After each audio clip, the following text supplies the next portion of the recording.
ओम सादर नमस्ते जी। आप सबका हार्दिक स्वागत है हमारे चैनल आर्य टू आर्य में। आइए हम अपनी वैदिक कक्षा का फिर से आरंभ करते हैं और आज का हमारा विषय रहेगा और राष्ट्र की शिक्षा व्यवस्था। जब हम राज्य और राष्ट्र की शिक्षा व्यवस्था के बारे में बात कर रहे हैं तो सब प्रथम ये जान लीजिए, किसी भी राष्ट्र की मूल शिक्षा का आधार होता है एक समानता। यानी कि यदि किसी भी राष्ट्र में आप चाहते हैं कि वहाँ पर प्रेम और समानता स्थापित हो, तो आपको ये बात ध्यान रखनी पड़ती है कि वहाँ पर एक समान शिक्षा लागू होनी चाहिए। जहाँ पर एक समान शिक्षा लागू होती है, उसी देश में केवल शांति स्थापित की जा सकती है।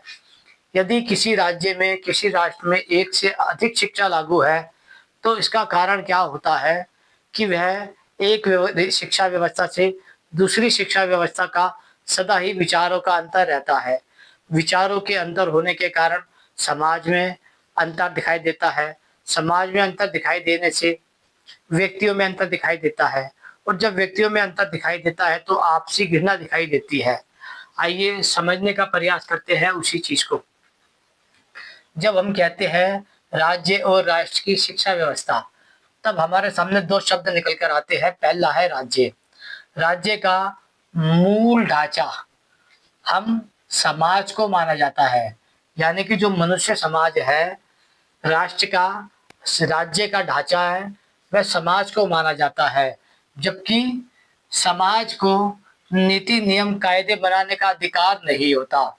आइए इसको समझते हैं। जैसे कि फिर से सुन लीजिए, राज्य और राष्ट्र की शिक्षा व्यवस्था।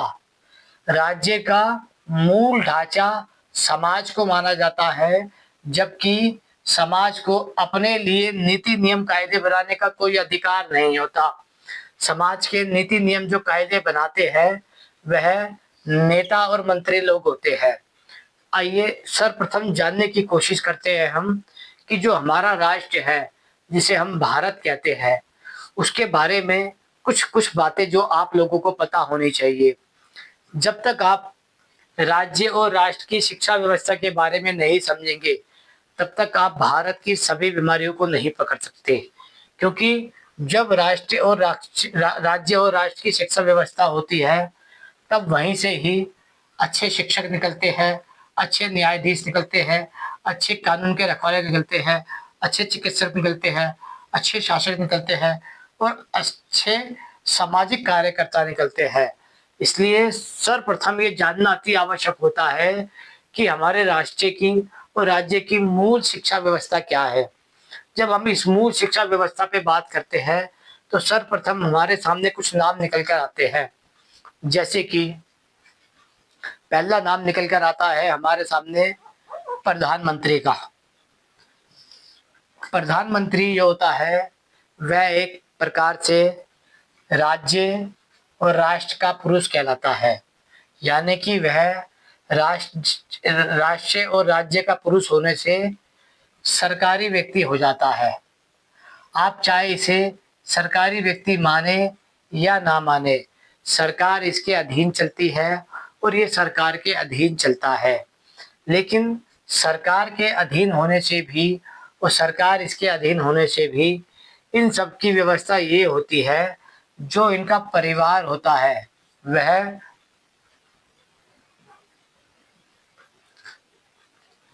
उसी राज्य सरकार के अधीन हो जाता है। यानी कि जो व्यक्ति सरकार के द्वारा अपना गुजारा भत्ता लेता है, अपनी सैलरी लेता है, अपनी जीविका उपार्जन करता है, तो वह सब लोग सरकार के अधीन होने से राज्य और राष्ट्र के अधीन हो जाते हैं। जैसे दूसरा नाम है प्रधानमंत्री का।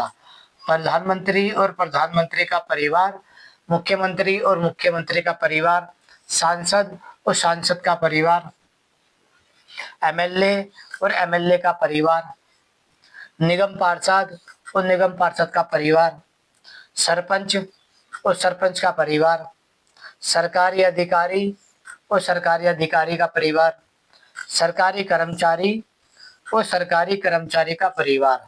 यानी कि लगभग लगभग ये सब मिलकर सरकारी राज्य व्यवस्था, यानी कि सारे मिलकर सरकारी राज्य व्यवस्था को चलाते हैं। सबसे पहले आप ये समझ लीजिए, किसी भी राष्ट्र का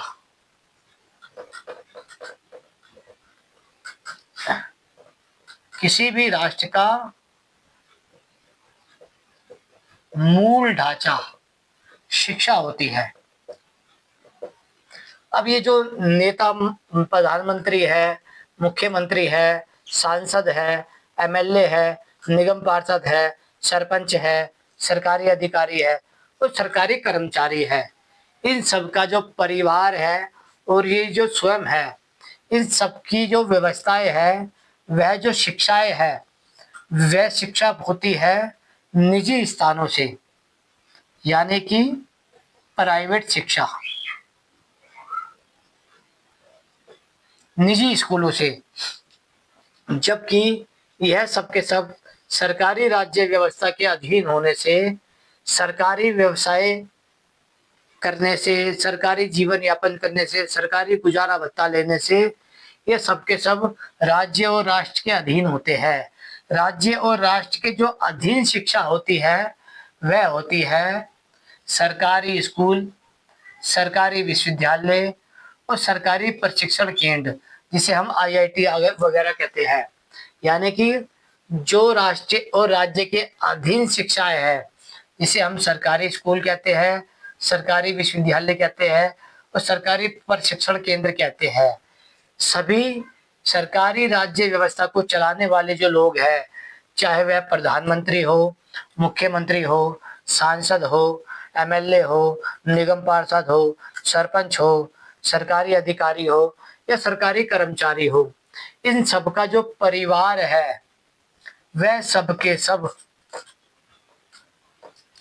राज्य की जो शिक्षा व्यवस्थाएं है, जिसे हम सरकारी व्यवस्था कहते हैं स्कूल की, उनमें पढ़ाई जाने चाहिए। क्योंकि सरकार जो चला रहा है, यदि उनके बच्चे ही सरकारी स्कूलों में नहीं पढ़ेंगे तो फिर सरकारी स्कूलों की कंडीशन कैसे अच्छी होगी। क्योंकि ये बात सर्व समाज पर लागू होती है कि भारत में जो शिक्षा व्यवस्थाएं है, वह दो प्रकार की है। पहली है निजी व्यवस्था,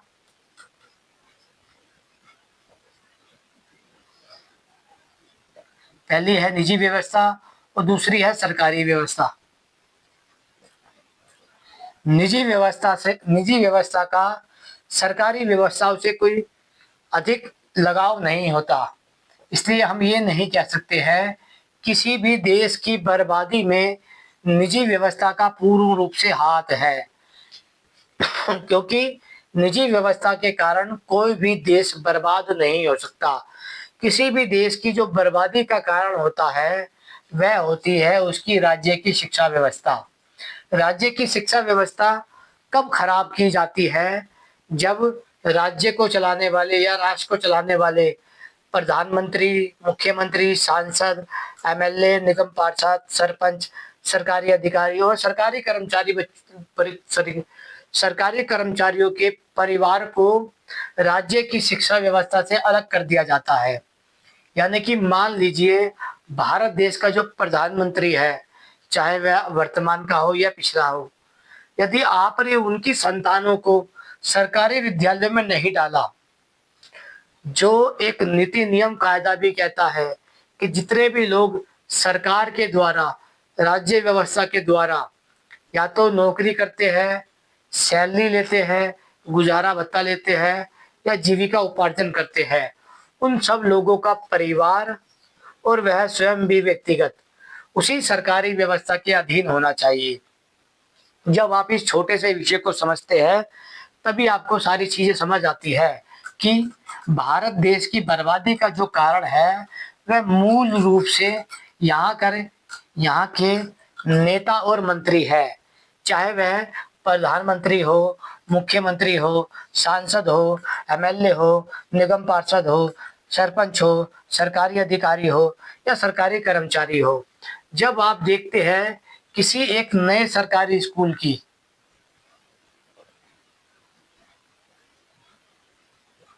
नए सरकारी स्कूल की, नए सरकारी विश्वविद्यालय की या नए सरकारी प्रशिक्षण केंद्र की नींव रखी जाती है या उसका उद्घाटन किया जाता है, तब या तो प्रधानमंत्री, मुख्यमंत्री, सांसद, एमएलए, निगम पार्षद, सरपंच, सरकारी अधिकारी या सरकारी कर्मचारी व्यक्ति ही इसका उद्घाटन करते हैं। वह कहते हैं कि इस सरकारी स्कूल को, सरकारी विश्वविद्यालय को और सरकारी प्रशिक्षण केंद्र को हमारे द्वारा उद्घाटन किया जा रहा है, यानी कि इसकी स्थापना हमने की है। जब सरकारी स्कूल, सरकारी विश्वविद्यालय और सरकारी प्रशिक्षण केंद्र ये सब राज्य की व्यवस्थाएं हैं, तो इसको सुरक्षित रखने की जिम्मेदारी किसकी होती है? एक प्रधानमंत्री, मुख्यमंत्री, सांसद, एमएलए, निगम पार्षद, सरपंच, अधिकारी और कर्मचारी। लेकिन ये सब मिलकर आज राज्य की व्यवस्था को, शिक्षा व्यवस्था को नष्ट करना चाहते हैं। इसका कारण क्या है? इसका कारण ये है, सर, चाहे वह प्रधानमंत्री हो, मुख्यमंत्री हो, सांसद हो, एमएलए हो, निगम पार्षद हो, सरपंच हो, सरकारी अधिकारी हो, सरकारी कर्मचारी हो, यह सब मिलकर राज्य की शिक्षा व्यवस्था को नष्ट करना चाहते हैं। इसका कारण क्या है? इसका कारण समझ लीजिए। हमारे भारत देश में आज भी लगभग 80% लोग गरीबी रेखा के नीचे आते हैं, यानी कि भारत का लगभग लगभग 80% लोग आज भी गरीबी व्यवस्था के अंदर आते हैं। और जो निजी व्यवस्था है स्कूलों की, इसमें अधिकांश रूप में या तो व्यापारियों के बच्चे पढ़ते हैं या उद्योगपतियों के बच्चे पढ़ते हैं या किसी सरकारी द्वारा चलाए जा रहे राज्य व्यवस्था के बच्चे पढ़ते हैं, जैसे कि नेताओं के बच्चे, प्रधानमंत्री के बच्चे, मुख्यमंत्री के बच्चे, सांसद के बच्चे, एमएलए के बच्चे, निगम पार्षद के बच्चे, सरपंच के बच्चे, सरकारी विश्वविद्यालय, सरकारी अधिकारी के बच्चे और सरकारी कर्मचारी के बच्चे। जब निजी स्कूलों में उन सब बालकों की वृद्धि हो रही है जो लोग सरकार चला रहे हैं, तो वह क्या कर रहे हैं? वह निजी स्कूलों से अपने बच्चों को पढ़ा रहे हैं और निजी स्कूलों से पढ़ाने के बाद वह उनसे राज्य की व्यवस्था और राष्ट्र की व्यवस्था चला रहे हैं। यानी कि पूरे के पूरे देश के साथ एक तरीके से धोखाधड़ी और राष्ट्रद्रोह किया जा रहा है, ताकि वह भारत की राज्य की जो शिक्षा व्यवस्थाएं है, जिसे हम सरकारी स्कूल की व्यवस्था कहते हैं, सरकारी विश्वविद्यालय की व्यवस्था कहते हैं और सरकारी प्रशिक्षण केंद्र कहते हैं, उसको पूरी तरीके से नष्ट करने के लिए यह सरकारें लगातार कार्य कर रही है। क्योंकि जब तक आप प्रधानमंत्री के बच्चों को, मुख्यमंत्री के बच्चों को, सांसद के बच्चों को, एमएलए के बच्चों को, निगम पार्षद के बच्चे को, सरपंच के बच्चे को, सरकारी अधिकारी के बच्चों को और सरकारी कर्मचारी के बच्चों को सरकारी विश्वविद्यालय में नहीं पढ़ाएंगे, सरकारी स्कूलों में नहीं पढ़ाएंगे, सरकारी प्रशिक्षण केंद्र में नहीं पढ़ाएंगे, तो वह धीरे धीरे राज्य की व्यवस्था को ही नष्ट कर देंगे। क्योंकि जो लोग निजी स्कूलों से पढ़कर आ रहे हैं, यानी कि जो लोग प्राइवेट स्कूलों से शिक्षा प्राप्त कर कर आ रहे हैं, जिनमें लगभग लगभग प्राइवेट स्कूल आते हैं, यदि कोई प्राइवेट स्कूल से पास आउट हुआ बच्चा राज्य के सरकारी व्यवस्था की नौकरी कर रहा है, चाहे वह शिक्षक बन रहा है, न्यायाधीश बन रहा है, पुलिस वाला बन रहा है, डॉक्टर बन रहा है, शासक बन रहा है, सामाजिक व्यवस्था को चलाने वाला बन रहा है, ये सब मिलकर राज्य की व्यवस्था को नष्ट कर देंगे।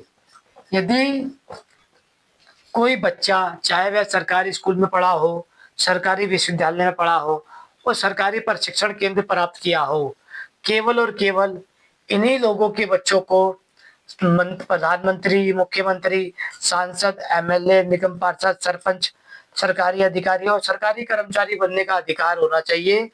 और इन सब के परिवार को इन सब स्कूल की व्यवस्थाओं में पढ़ाना अनिवार्य होना चाहिए। जो ये प्राइवेट स्कूलों से बच्चे पढ़कर आ रहे हैं, जो सरकार की राज्य व्यवस्था का भाग बन रहे हैं, वह धीरे-धीरे राज्य व्यवस्था को ही नष्ट कर देंगे। क्योंकि राज्य व्यवस्था के कारण ही निजी व्यवस्थाएँ जो है, वह आज चरम सीमा पे फैल रही है। जबकि राज्य व्यवस्था के अंदर केवल और केवल एक शिक्षा लागू होनी चाहिए, जिसे कहते हैं हम एक समान शिक्षा लागू होना। यदि आपको लगता है कि भारत के सरकारी स्कूल अच्छे नहीं हैं, भारत के सरकारी विश्वविद्यालय अच्छे नहीं हैं, भारत के सरकारी प्रशिक्षण केंद्र अच्छे नहीं हैं, तब आपको क्या करना चाहिए? तब आपको सरकारी स्कूलों को बंद कर देना चाहिए, सरकारी विश्वविद्यालयों को बंद कर देना चाहिए, सरकारी प्रशिक्षण केंद्रों को बंद कर देना चाहिए और जो यहाँ पर निजी यानी कि प्राइवेट स्कूल है, प्राइवेट विश्वविद्यालय है और प्राइवेट इंस्टीट्यूट है, वहाँ पर आपको इन 80% जो गरीब व्यक्ति है, इन सबका 80% भाग को कोटे के रूप में रखना चाहिए। आशा करता हूँ विषय सरलता से समझ आ गया होगा। यदि आपने यदि आप सब लोगों ने इस बात को नज़रअंदाज किया कि प्राइवेट सेक्टर से पास हुआ व्यक्ति यदि गवर्नमेंट सेक्टर का व्यक्ति बनता है, तो वह गवर्नमेंट की व्यवस्थाओं को नष्ट कर देगा और गवर्नमेंट व्यक्ति होने के बाद भी जो अपने बच्चों को गवर्नमेंट स्कूल में नहीं पढ़ा रहे हैं, तो वह राज्य की व्यवस्थाओं को नष्ट कर रहे हैं। आशा करता हूँ विषय समझ आ गया होगा। राज्य और राष्ट्र की शिक्षा व्यवस्था का मूल ढांचा होता है नेता और मंत्री, चाहे वह प्रधानमंत्री हो, मुख्यमंत्री हो, सांसद हो, एमएलए हो, निगम पार्षद हो, सरपंच हो, सरकारी अधिकारी हो या सरकारी कर्मचारी हो। इन सबके बच्चे सरकारी स्कूलों में पढ़ने चाहिए, सरकारी विश्वविद्यालयों में पढ़ने चाहिए, सरकारी प्रशिक्षण केंद्र प्राप्त होनी चाहिए और जो यहाँ से पढ़ते हैं बच्चे, केवल और केवल उनको ही सरकारी व्यवस्था के अंदर एंट्री होनी चाहिए। यदि कोई निजी व्यवस्था से प्राप्त यदि कोई निजी शिक्षा व्यवस्था से प्राप्त बच्चा आता है, तो वह राज्य की व्यवस्था को नष्ट कर देता है। भारत की जो राष्ट्रीय व्यवस्था आज नष्ट हो गई है, उसका कारण यही है कि आप इसमें प्राइवेट सेक्टर से बच्चों को बुला के गवर्नमेंट सेक्टर में घुसेड़ रहे हैं और गवर्नमेंट जो सर्वेंट है, उनके बच्चों को आप फिर से प्राइवेट सेक्टर में पढ़ा रहे हैं। इसका मतलब आप राज्य की व्यवस्थाओं को नष्ट कर रहे हैं। आशा करता हूँ विषय सरलता से समझ आ गया होगा कि देश के असली गद्दार आपके नेता, मंत्री, मुख्यमंत्री, प्रधानमंत्री है, जो राज्य की शिक्षा व्यवस्था को नष्ट करना चाहते हैं। ओम नमः शिवाय।